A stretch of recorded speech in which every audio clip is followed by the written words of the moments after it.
प्रीति की बुआ शोभा दिल्ली में रहती थी।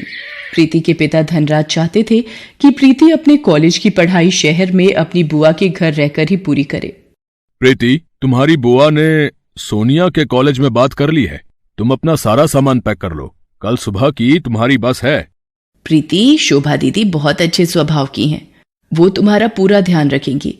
अगले दिन प्रीति अपनी बुआ के घर दिल्ली आ जाती है। सोनिया शोभा से कहती है, मम्मी आपको मेरा ही कॉलेज मिला था इस गांव की गवार के एडमिशन के लिए। सोनिया धीरे बोलो, प्रीति बाहर ही है और वो तुम्हारे मामा जी की बेटी है। भूलो मत, तुम्हारी माँ भी एक गांव से ही शादी करके शहर आई थी। मम्मी आप जो भी बोलो, पर मुझे इस गांव वाली से दूर ही रखना, वरना मेरा स्टेटस भी खराब हो जाएगा। पता नहीं, लग रहा है इसके आने से घर में गोबर जैसी बदबू आ रही है। मैं जरा नहा कर आती हूँ।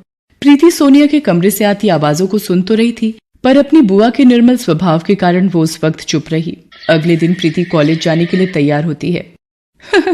तुम ये देसी सलवार कमीज में कॉलेज जाओगी? पर गांव में तो मैं यही सलवार सूट ही पहनती हूँ और मैं यही लेकर आई हूँ। नहीं नहीं प्रीति, ये अच्छा है जो भी तुमने पहना है। सोनिया को तो फिजूल में मजाक करने की आदत है। वैसे मैंने ड्राइवर को बोल दिया है, तुम सोनिया के साथ ही कॉलेज चली जाओ। सोनिया, प्रीति का कॉलेज में पहला दिन है, इसका ख्याल रखना। सोनिया मुंह बनाती हुई गाड़ी में जाकर बैठ जाती है। प्रीति भी उसके साथ चुपचाप गाड़ी में बैठ जाती है। पूरे रास्ते प्रीति सोनिया से बात करने की कोशिश कर रही थी, पर सोनिया बार बार अपने मेकअप में और अपनी सेल्फी लेने में ही व्यस्त रही। सोनिया कॉलेज आने से थोड़ी देर पहले ही ड्राइवर को गाड़ी रोकने के लिए कहती है, ड्राइवर गाड़ी रोको, प्रीति गाड़ी से नीचे उतरो। पर सोनिया मैडम, आपका कॉलेज तो अभी थोड़ा आगे है। ड्राइवर, तुमसे जितना कहा जा रहा है उतना सुना करो। और प्रीति, तुम यहाँ से कॉलेज अकेले जाओगी पैदल। मैं नहीं चाहती कि मेरी फ्रेंड्स तुम जैसी गांव की गवार को मेरे साथ गाड़ी से उतरते हुए देखें।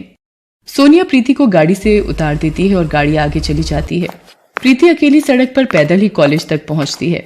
वो सोनिया के पास जाती है। सोनिया, सोनिया सुनो तो। सोनिया, वो सलवार कमीज वाली लड़की तुम्हें आवाज दे रही है। पायल, तू कैंटीन में मेरा वेट कर, मैं थोड़ी देर में आती हूँ। क्या बात है प्रीति, मैंने तुमसे कहा था मेरे से कॉलेज में दूर रहना, पर तुम सबके सामने इतनी तेज आवाज लगाकर क्यों बुला रही हो? सोनिया, मैं यहाँ पर किसी को भी नहीं जानती हूँ, इसीलिए तुम्हें बुला रही थी। क्या तुम मुझे सबसे मिलवा सकती हो? आज इसका सबसे मिलने का किस्सा ही खत्म कर देती हूँ। चला कैंटीन में, सबसे तेरी पहचान करवाती हूँ। सोनिया प्रीति को कॉलेज की कैंटीन में ले जाती है। फ्रेंड्स, इससे मिलिए, ये है गांव से आई हुई एक बहुत ही सुशील लड़की प्रीति। ये आप सबके साथ पहचान करने आई है। अच्छा, आओ प्रीति, हमारे साथ बैठो। प्रीति जैसे ही कुर्सी पर बैठने लगती है, सोनिया कुर्सी खींच लेती है। प्रीति जमीन पर गिर जाती है। ओह सॉरी प्रीति, मुझे लगा तुम दूसरी कुर्सी पर बैठने वाली हो। कोई बात नहीं प्रीति, तुम इस कुर्सी पर बैठ जाओ।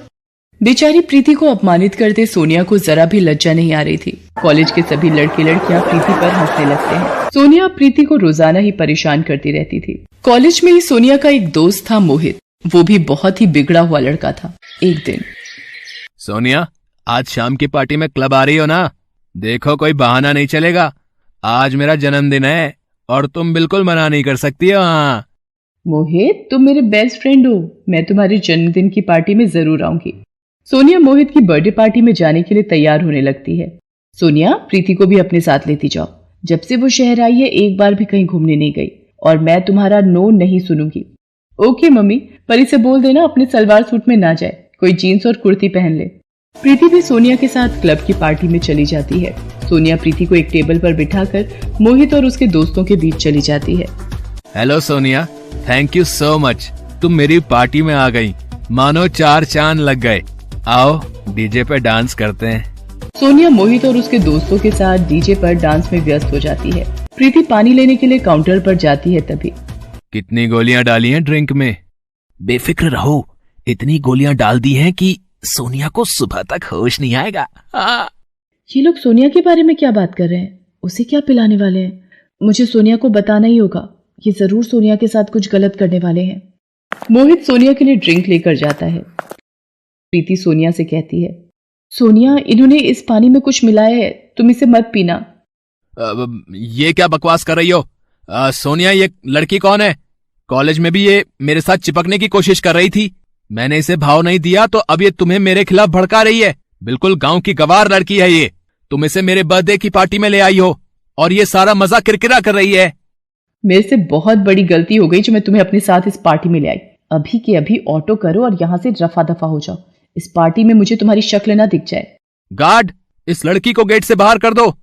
प्रीति को ना चाहते हुए भी क्लब से बाहर जाना पड़ता है, पर उसे सोनिया की चिंता हो रही थी और वो सोनिया के पास वापस जाने का तरीका ढूंढ रही थी। उधर मोहित सोनिया को नशे की गोलियां मिलाकर वो ड्रिंक पिला देता है। मोहित, मुझे चक्कर आ रहे हैं, सिर घूम रहा है। अब एक काम करते हैं ना, हम ऊपर रूम में चलते हैं। मोहित सोनिया को होटल के कमरे में ले जाता है और सोनिया के नशे में होने का फायदा उठाने लगता है। मोहित छोड़ो मुझे, ये क्या कर रहे हो? बचाओ बचाओ। क्यों? कॉलेज में तो बड़ा स्टाइल मारती रहती हो, अब शर्माने का नाटक क्यों? मैं ही तो हूँ तुम्हारा बेस्ट फ्रेंड, मुझसे क्या शर्माना। तभी दरवाजा पीटने की आवाज आने लगती है। सोनिया किसी तरह दरवाजा खोलने में कामयाब हो जाती है। प्रीति तू? मैंने तो। सोनिया बेहोशी की हालत में थी। इतनी देर में शोभा भी होटल पहुंच जाती है। प्रीति ने शोभा को फोन कर दिया था और सारी बात बता दी थी। शोभा ने मैनेजर से फोन पर बात की और प्रीति को अंदर आने की इजाजत मिली। सर, इसी लड़के ने सोनिया को नशे वाला पानी पिलाया था। गार्ड, पकड़ लो इस लड़के को, हमारे होटल का नाम खराब करता है। तुझे तो मैं पुलिस के हवाले करूंगा। इंस्पेक्टर साहब, इस लड़के को यहां से ले जाइए। बड़े घर के बिगड़े साहबजादे हैं ये, जेल की हवा भी खानी जरूरी है। शोभा प्रीति के साथ सोनिया को घर ले आती है। अगली सुबह। प्रीति, मुझे माफ कर दो, मैंने हमेशा तुम्हारा अपमान किया। तुम गांव से आई हो ये कहकर हमेशा तुम्हारा मजाक बनाए, पर कल तुमने मेरी इज्जत बचाकर मेरे ऊपर बहुत बड़ा एहसान किया है। मुझे अपनी गलती का एहसास है। क्या तुम अपनी बहन को माफ कर दोगी? हाँ, एक शर्त पर माफ कर सकती हूँ। कॉलेज की कैंटीन का समोसा मुझे अपने हाथों से खिलाओगी? उस दिन के बाद से सोनिया का स्वभाव प्रीति के लिए बिल्कुल बदल जाता है। शोभा भी ये सब देखकर बहुत खुश होती है। शहर की छोरी, गांव की गोरी एक दूसरे के दिल में प्यार की जगह बना लेती हैं।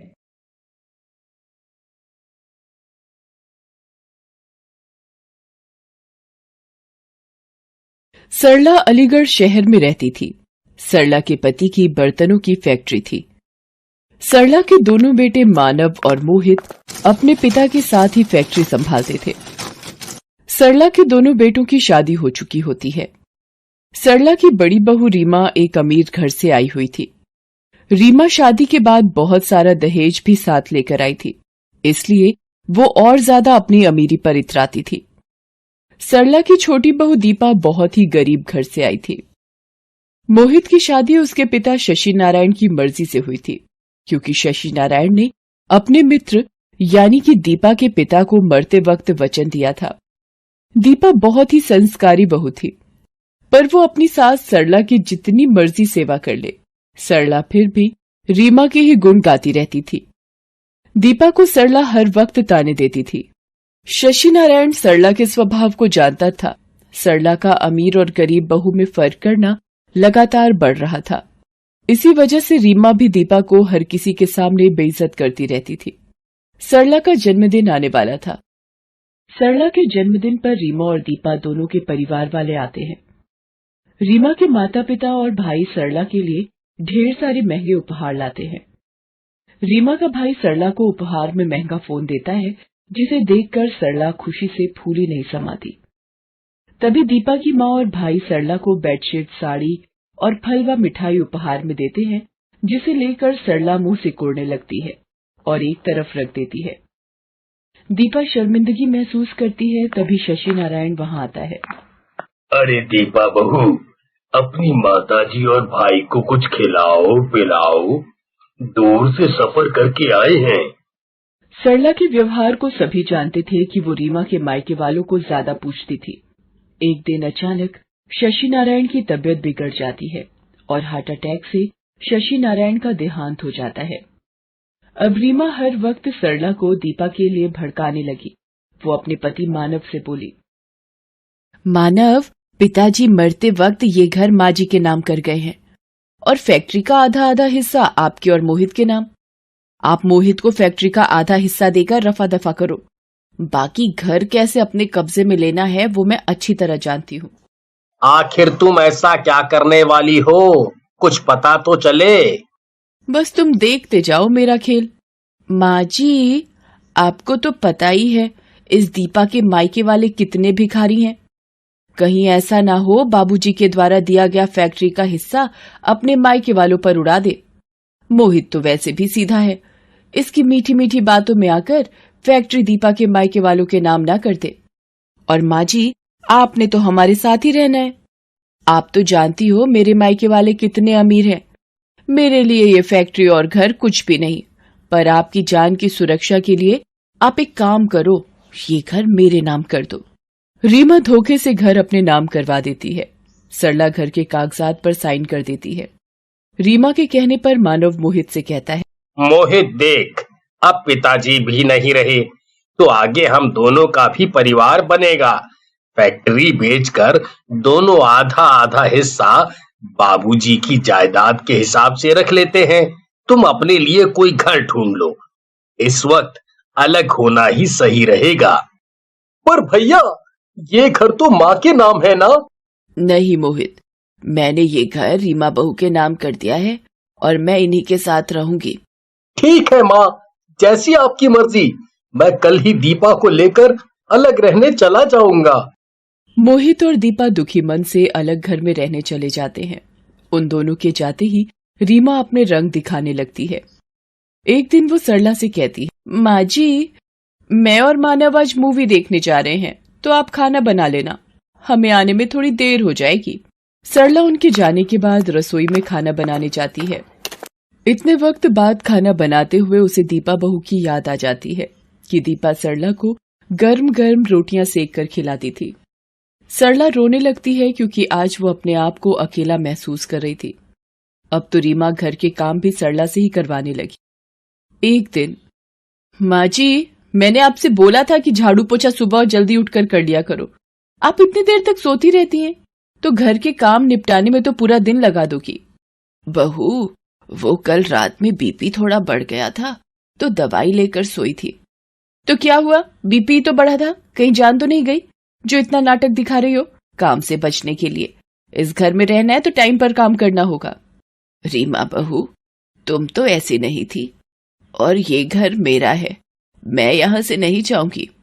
माँ जी, ये घर अब आपका नहीं मेरा है, आपने मेरे नाम कर दिया था। अब चुपचाप रहना है तो रहो इस घर में, वरना बाहर का रास्ता खुला है। सरला रोती हुई अपने पति को याद करती है। अपनी बहू दीपा पर किए अत्याचारों के लिए वो बहुत पश्चाताप करती है। उसे याद आता है वो किस तरह दीपा को ताने देती थी। वही ताने आज रीमा के मुंह से वो खुद सुन रही है। धीरे धीरे रीमा अब अपने मायके वालों को भी रोजाना अपने घर बुलाने लगी। मानव और रीमा दोनों बस रीमा के परिवार वालों के साथ सारा दिन पार्टियों और बाजारों में घूमने लगे। कभी पिकनिक पर शहर से बाहर चले जाते। सरला बिल्कुल अकेली रह जाती। एक दिन रीमा का भाई घर आता है। मानव से कहता है, अरे जीजू, ये छोटी मोटी दुकान खोलने में कुछ नहीं कमा पाओगे, कोई नया हाथ मारो। मेरी मानो तो शेयर मार्केट में पैसा लगाओ, बहुत कमाई है। और उसके लिए आपको ये घर गिरवी रखना पड़ेगा। कुछ टाइम किराए के घर में गुजारा कर लेना, फिर कुछ समय बाद जब पैसे आ जाएंगे तो इसे बेचकर एक बड़ी कोठी खरीद लेना। क्यों दीदी, मैं सही बोल रहा हूँ ना? अरे, मेरा भाई कभी गलत बोल ही नहीं सकता। सुनो जी, तरुण भैया का ये आइडिया मुझे तो बहुत पसंद आ रहा है। हम ये घर गिरवी रखकर शेयर खरीद लेते हैं। तुम लोग मेरे होते हुए ये घर गिरवी नहीं रख सकते। ये घर तुम्हारे पिताजी की आखिरी निशानी है। उनकी यादें आज भी इस घर में जिंदा हैं। माँ, रीमा और तरुण अगर बोल रहे हैं तो घर बेचने में नुकसान कैसा? हम पैसे कमाकर एक बड़ी नई कोठी ले लेंगे। वैसे भी ये घर अब पुराना हो चुका है। माँ जी, आपको अगर यहाँ नहीं रहना तो आप यहाँ से जा सकती हैं। सरला परेशान होकर घर से निकल जाती है। उसे कुछ समझ नहीं आ रहा होता कि क्या करे। वो रास्ते में ठोकर खाकर गिरने लगती है, तभी कोई उसका हाथ पकड़ लेता है। सरला मुंह उठाकर देखती है। मोहित, मेरा बच्चा, तू कहाँ था मेरे बेटे? मुझे अपने साथ ले चल। रो मत माँ, चलो घर चलो, घर चलकर सारी बात करते हैं। सरला मोहित के साथ घर पहुंचती है। दीपा उसे देखकर खुशी से फूले नहीं समाती। वो सरला के पैर छूती है और गले लग जाती है। माँ जी, आप इतने दिनों बाद, आज आपको कितने दिनों बाद देख रही हो। आपको देखने के लिए तो मेरी आंखें तरस गई। माँ जी आओ बैठो, मैं आपके लिए गरम गरम चाय बना कर लाती हूँ। मोहित जाओ ना, बाजार से गरम गरम समोसे ले आओ। माँ जी को चाय के साथ समोसे बहुत अच्छे लगते हैं। माँ जी मैं थोड़ा सा पोहा भी बना लेती हूँ, आपको पोहा बहुत पसंद है ना? बस कर बहू, इतना प्यार मत दे, मैं इस प्यार के काबिल नहीं हूँ। मोहित के बार बार जिद करने पर सरला सारी बात बताती है। मोहित और दीपा भी माँ की सारी बात सुनकर बहुत दुखी होते हैं। मोहित सरला से कहता है, माँ, अब आपको वहां जाने की कोई जरूरत नहीं है। अब आप हमारे पास ही रहोगी। हाँ माँ जी, ये ठीक कह रहे हैं, अब से आप हमारे पास ही रहो। मोहित मानव को फोन करके बता देता है कि माँ अब उनके साथ ही रहेंगी। मानव रीमा कुछ नहीं बोलते। रीमा को ये लगता है कि चलो अच्छा है, बला टली। दीपा सरला की बहुत सेवा करती है, उसका बहुत ध्यान रखती है। ये देखकर सरला की आंखों में खुशी के आंसू आ जाते हैं। उधर मानव को रीमा का भाई बताता है कि मानव ने घर को गिरवी रखकर जो शेयर खरीदे थे वो सारे शेयर डूब चुके हैं। ये सुनकर मानव सिर पकड़कर बैठ जाता है। रीमा भी ये सुनकर सदमे में आ जाती है। शेयर खरीदने के चक्कर में मानव ने अपना घर और दुकान भी गिरवी रख दिए थे। मानव का सब कुछ तबाह हो गया था। मानव की यह हालत देखकर रीमा के भाई और मायके वालों ने भी अपना पल्ला झाड़ लिया था। वो भी अब रीमा से बात करने से कतराते थे। रीमा जिस मायके की अमीरी का घमंड करती थी, आज वो चूर चूर हो चुका था। बुरे वक्त में उसके मायके वालों ने भी साथ नहीं दिया। ये देखकर वो बहुत दुखी होती है। रीमा और मानव के घर खाली करने की बात जब मोहित को पता चलती है तो वो मानव से बात करता है। मोहित अपनी माँ से वादा करता है कि वो पिताजी की निशानी को किसी और हाथ में नहीं जाने देगा। मोहित पैसे देकर अपने गिरवी घर को छुड़ा लेता है। रीमा और मानव बहुत शर्मिंदा होते हैं। तभी दीपा और सरला भी वहां आ जाते हैं। माँ जी मुझे माफ कर दीजिए, आज अपने और पराये में भेद पता चल गया। मैं मायके की जिस अमीरी का घमंड करती थी वो घमंड आज चूर चूर हो चुका है। सरला अपने बहू बेटों के साथ पति की तस्वीर के आगे हाथ जोड़ती है। सरला को समझ आ चुका होता है, अमीर बहू गरीब बहू का भेदभाव घर की खुशहाली भंग कर देता है। उस दिन के बाद सरला दोनों बहुओं को प्यार करने लगी और परिवार की खुशहाली फिर से वापस आ गई।